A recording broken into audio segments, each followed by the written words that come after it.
ओम श्री परमात्मने नमः। गीता प्रबोधिनी पहला अध्याय। धृतराष्ट्र बोले, हे संजय, धर्मभूमि कुरुक्षेत्र में इकट्ठे हुए युद्ध की इच्छा वाले मेरे और पांडु के पुत्रों ने भी क्या किया? संजय बोले, उस समय वज्रव्यूह से खड़ी हुई पांडव सेना को देखकर और द्रोणाचार्य के पास जाकर राजा दुर्योधन ने ये वचन बोले, हे आचार्य, आपके बुद्धिमान शिष्य द्रुपद पुत्र धृष्टद्युम्न के द्वारा व्यूह रचना से खड़ी की हुई पांडवों की इस बड़ी भारी सेना को देखिए।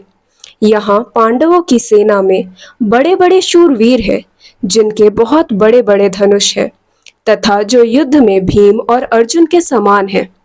उनमें से युयुधान, सात्यकी, राजा विराट और महारथी द्रुपद भी हैं। धृष्टकेतु और चेकितान तथा पराक्रमी काशीराज भी हैं। पुरुजीत और कुंती भोज ये दोनों भाई तथा मनुष्यों में श्रेष्ठ सैव्य भी हैं। पराक्रमी युधामन्यु और पराक्रमी उत्तमौजा भी हैं।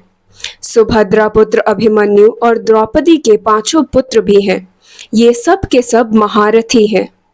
हे द्विजोत्तम, हमारे पक्ष में भी जो मुख्य हैं, उन पर भी आप ध्यान दीजिए। आपको याद दिलाने के लिए मेरी सेना के जो नायक हैं, उनको मैं कहता हूँ। आप द्रोणाचार्य और पितामह भीष्म तथा कर्ण और संग्राम विजयी कृपाचार्य तथा वैसे ही अश्वत्थामा, विकर्ण और सोमदत्त का पुत्र भूरिश्वरा, इनके अतिरिक्त बहुत से शूरवीर हैं, जिन्होंने मेरे लिए अपने जीने की इच्छा का भी त्याग कर दिया है और जो अनेक प्रकार के अस्त्र शस्त्रों को चलाने वाले हैं तथा जो सब के सब युद्ध कला में अत्यंत चतुर हैं। द्रोणाचार्य को चुप देखकर दुर्योधन के मन में विचार हुआ कि वास्तव में हमारी वह सेना पांडवों पर विजय करने में अपर्याप्त है, असमर्थ है, क्योंकि उनके संरक्षक उभय पक्षपाती भीष्म हैं। परंतु इन पांडवों की यह सेना हम पर विजय करने में पर्याप्त है, समर्थ है, क्योंकि इनके संरक्षक निज सेना पक्षपाती भीमसेन हैं। दुर्योधन ब्रह्म दृष्टि से अपनी सेना के महारथियों से बोला, आप सब के सब लोग सभी मोर्चों पर अपनी अपनी जगह दृढ़ता से स्थित रहते हुए निश्चित रूप से पितामह भीष्म की ही चारों ओर से रक्षा करें। उस दुर्योधन के हृदय में हर्ष उत्पन्न करते हुए कौरवों में वृद्ध प्रभावशाली पितामह भीष्म ने सिंह के समान गरज कर जोर से शंख बजाया। उसके बाद शंख और भेरी, नगाड़े तथा ढोल, मृदंग और नरसिंहे बाजे एक ही साथ बज उठे। उनका वह शब्द बड़ा भयंकर हुआ। उसके बाद सफेद घोड़ों से युक्त महान रथ पर बैठे हुए लक्ष्मीपति भगवान श्री कृष्ण और पांडुपुत्र अर्जुन ने भी दिव्य शंखों को बड़े जोर से बजाया। अंतर्यामी भगवान श्री कृष्ण ने पांचजन्य नामक शंख बजाया तथा धनंजय अर्जुन ने देवदत्त नामक शंख बजाया और भयानक कर्म करने वाले वृकोधर भीम ने पौंड्र नामक महाशंख बजाया। कुंती पुत्र राजा युधिष्ठिर ने अनंत विजय नामक शंख बजाया तथा नकुल और सहदेव ने सुघोष और मणिपुष्पक नामक शंख बजाए। हे राजन, श्रेष्ठ धनुष वाले काशीराज और महारथी शिखंडी तथा धृष्टद्युम्न एवं राजा विराट और अजेय सात्यकी, राजा द्रुपद और द्रौपदी के पांचों पुत्र तथा लंबी लंबी भुजाओं वाले सुभद्रा पुत्र अभिमन्यु, इन सभी ने सब ओर से अलग अलग अपने अपने शंख बजाए और पांडव सेना के शंखों के उस भयंकर शब्द ने आकाश और पृथ्वी को भी गुंजाते हुए अन्यायपूर्वक राज्य हड़पने वाले दुर्योधन आदि के हृदय विदीर्ण कर दिए। हे महीपति धृतराष्ट्र, अब शस्त्र चलाने की तैयारी हो ही रही है।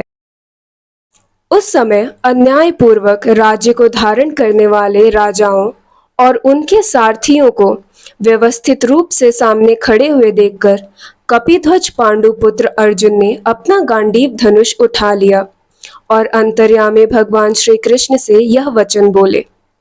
अर्जुन बोले, हे अच्युत, दोनों सेनाओं के मध्य में मेरे रथ को आप तब तक खड़ा कीजिए जब तक मैं युद्ध क्षेत्र में खड़े हुए इन युद्ध की इच्छा वालों को देख न लूं कि इस युद्ध रूप उद्योग में मुझे किन किन के साथ युद्ध करना योग्य है। दुष्ट बुद्धि दुर्योधन का युद्ध में प्रिय करने की इच्छा वाले जो ये राजा लोग इस सेना में आए हुए हैं, युद्ध करने को उतावले हुए हैं, इन सब को मैं देखना चाहता हूं। संजय बोले, हे भरतवंशी राजन, निद्रा विजयी अर्जुन के द्वारा इस तरह कहने पर अंतर्यामी भगवान श्री कृष्ण दोनों सेनाओं के मध्य भाग में पितामह भीष्म और आचार्य द्रोण के सामने तथा संपूर्ण राजाओं के सामने श्रेष्ठ रथ को खड़ा करके इस प्रकार कहा, हे पार्थ, इन इकट्ठे हुए कुरुवंशियों को देखो। उसके बाद पृथानंदन अर्जुन ने उन दोनों ही सेनाओं में स्थित पिताओं को, पितामहों को, आचार्यों को, मामाओं को, भाइयों को, पुत्रों को, पौत्रों को तथा मित्रों को, ससुरों को और सुहृदयों को भी देखा। अपनी अपनी जगह पर स्थित उन संपूर्ण बांधवों को देखकर वे कुंती नंदन अर्जुन अत्यंत कायरता से युक्त होकर विषाद करते हुए ऐसा बोले। अर्जुन बोले, हे कृष्ण, युद्ध की इच्छा वाले इन कुटुंब समुदायों को अपने सामने उपस्थित देखकर मेरा अंग शीतल हो रहा है और मुख भी सूख रहा है तथा मेरे शरीर में कपकपी आ रही है एवं रोंगटे खड़े हो रहे हैं। हाथ से गांडीव धनुष गिर रहा है और त्वचा भी जल रही है। मेरा मन भ्रमित सा हो रहा है और मैं खड़े रहने में भी असमर्थ हो रहा हूँ।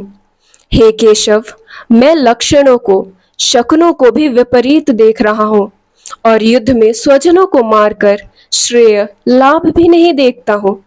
हे कृष्ण, मैं न तो विजय चाहता हूँ, न राज्य चाहता हूँ और न सुखों को ही चाहता हूँ। हे गोविंद, हम लोगों को राज्य से क्या लाभ, भोगों से क्या लाभ अथवा जीने से भी क्या लाभ।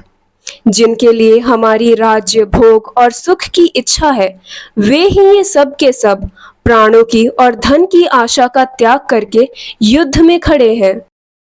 आचार्य, पिता, पुत्र और उसी प्रकार पितामह, मामा, ससुर, पौत्र, साले तथा अन्य जितने भी संबंधी हैं, मुझ पर प्रहार करने पर भी मैं इनको मारना नहीं चाहता।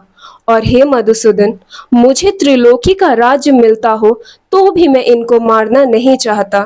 फिर पृथ्वी के लिए तो मैं इनको मारूं ही क्या।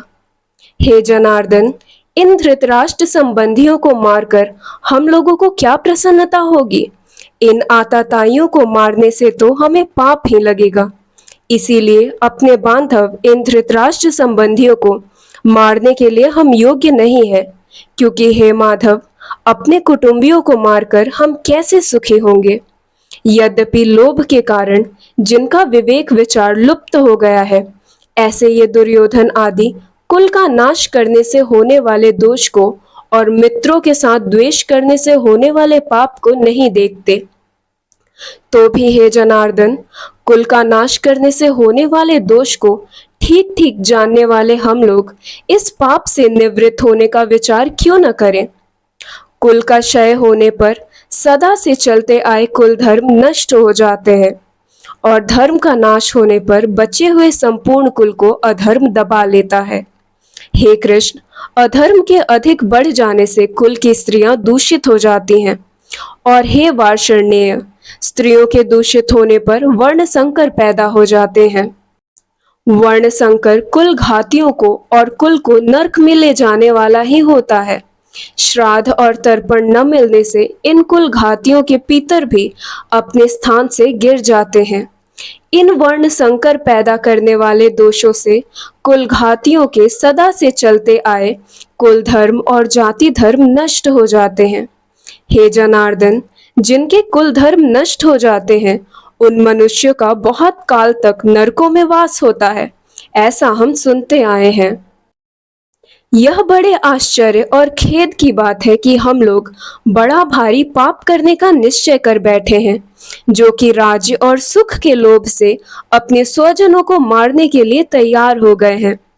अगर ये हाथों में अस्त्र शस्त्र लिए हुए धृतराष्ट्र के पक्षपाती लोग युद्ध भूमि में सामना न करने वाले तथा शस्त्र रहित मुझे मार भी दे तो वह मेरे लिए बड़ा हितकारी होगा।